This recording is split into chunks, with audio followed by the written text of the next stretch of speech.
I'm calling upon people who are willing to fight this battle with us. Guys, maititi vakavhara my sister Mari.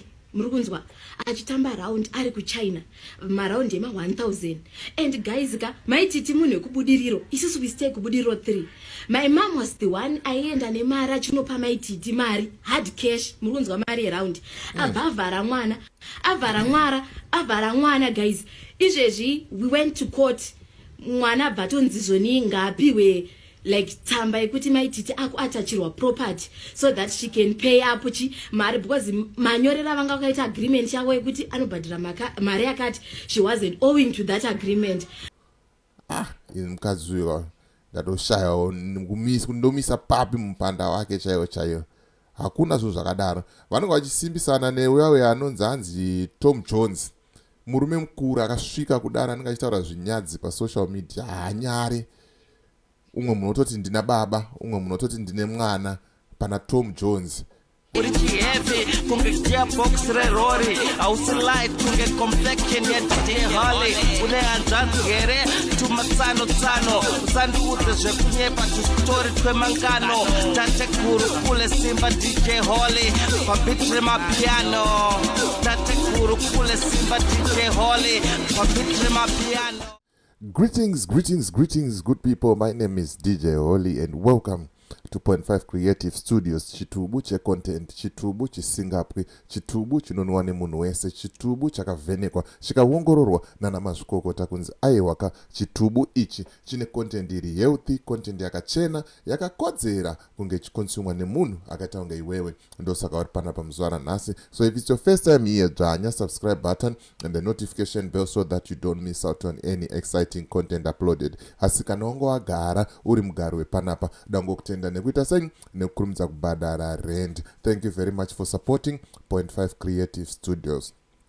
Right, hori I think haumbofa wakapera munyika yedu yeZimbabwe.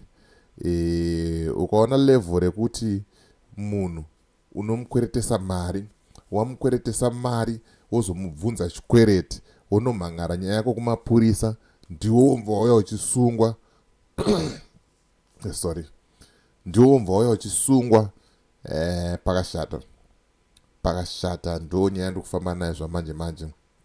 Ameno kuti uyu akaroiwa here, kana kuti akagadzirwa here, kana kuti kuda kudraw attention yevanhu here, kana kuti kuda kunzi anonetsa here. Zuro ndizuro uno uyu anga ari munyaya yekuti aenda kuMother's Day nemukuru wenyika, akaposta achivhundutsira vanhu vaane zvikwereti navo. Nhasi ndinhasi uno asungisa munhu waane chikwereti naye. Ameno toita sei naye uyu. Saka panapa ndasangana nevidhiyo riri panapa randoda kuti ndikuratidzei.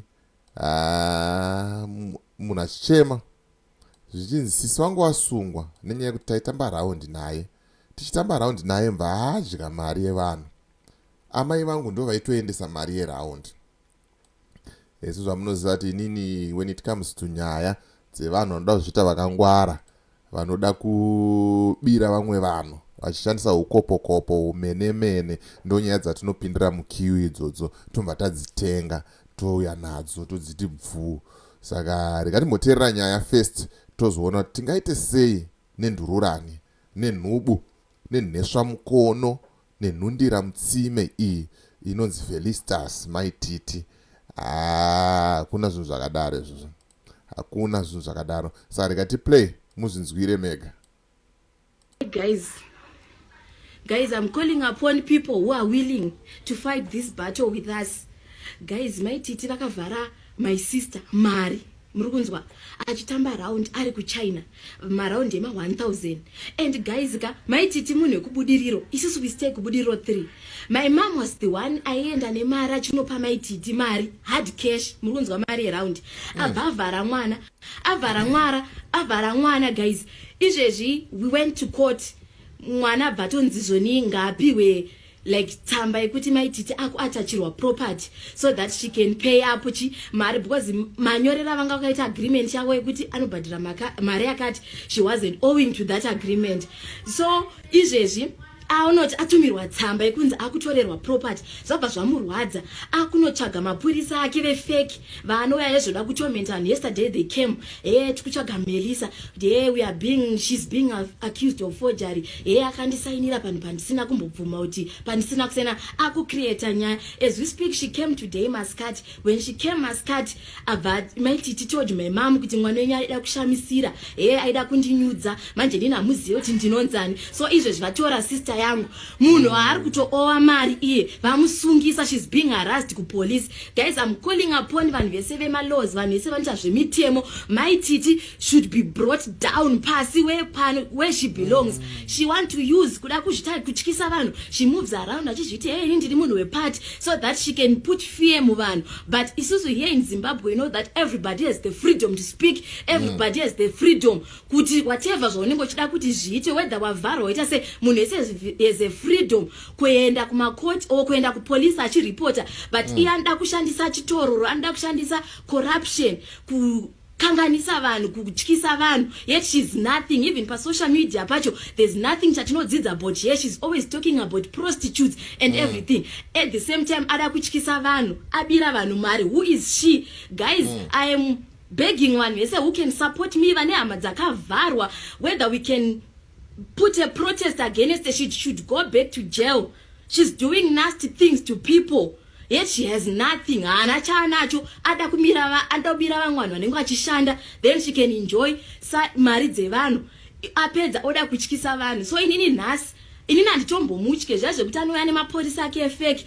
I'm calling upon my lawyers and everyone vanomirira justice to people kuti let's fight here.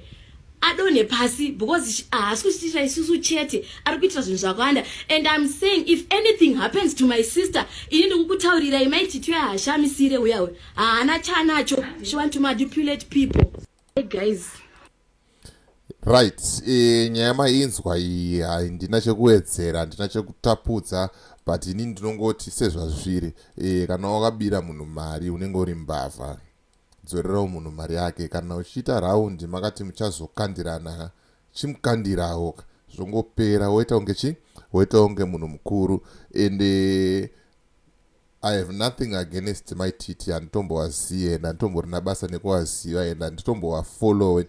But nyaya yekuti varida kushandisa umenemene, ukopo hwekuzviita unge vanowirirana nevanhu vakuru, ipapo manje ndopane nyaya ipapo. Nekuti tese vanhu vakuru ava tinowirirana navo ende tinotoshamwaridzana navo, but hapana patiri kuvhara vanhu mari tichiita umenemene hwekudaro. Saka manzwawo vanhu vemutemo, isusu vemedia taplayawo pati yedu kuzvishambadza kuti zvisvikewo kuwider audience. Uyezve mapurisa aya anofanirwa kuongororwa, oiswa pasi peshamu, ovhenekwa kunzi zvavari kuita zviri pamutemo here, kwete kuti vakangotonyorwa $5 kana kuti vakangoti ndimaititi vakutanga kuvhunduka. Haatyise uya maititi womunhu akatongofanana nawo newe, but nyaya yekuti akangozikanwa nenyaya yechihure chete, nyaya yechipfambi, ndozverika zvaanozikanwa nazvo. Saka ndozvandiri kutaura kuti vanokwanisa kubatsira, ngatibatsirei. Uyu aite sei adzorerwewo mari yake. Kana pachitorwa property ngapatorwe property. Chii chaunodzidza chaizvo kumunhu ari kubira vanhu mari, uconman, ukopokopo hwekuvhara vanhu mari? Pakashata. Imi muwanhu futi mune problem. Ndikangouya kwauri ndoti ndini DJ Holly ngatitambei raundi, makutoti hanzi tikutamba raundi necelebrity chakazoti. Ndosaka muchibirwawo, muchinyanya dzungu. Tozvitaura panapa kuti musabhabhauke, musaite dzungu, dzikamai. But kungonzwa kwaita chakati mamhanya, kwaita chakati mamhanya, kwaita muprofita akati mamhanya, kwaita n'anga yakati mamhanya. Hamuteerere. Ndo zvandiri kutaura kuti hamuteerere, ndo problem yenyu, hamunzwe. Saka vharwai futi mukaramba makadaro, nekuti hamufunge. Sorry zvangu mafollowers angu, but zvinondirwadza kuti munhu anenge ashanda kudaro obirwa mari. Right now tiri kunetsana nenyaya yamagaya. Magaya akavhara vanhu mari dzemaprojects, akanyebera kuti achapa vanhu mastands. Imbavha. Every Sunday kunozara kuchechi kwake. Oshaya kuti iwe uri kutadza kuona here, kufunga, kuziva kuti but vanhu havangangopenge here kungofuma kutaura kuti atakavarwa mari. But zvisine hatisi kutaura nyaya yamagaya zvamai totaura nyaya yetsotsi yepfambi iyi inonzi maititi. Hazvina kunaka, ngavadzorere munhu mari yavo. Justice must be served.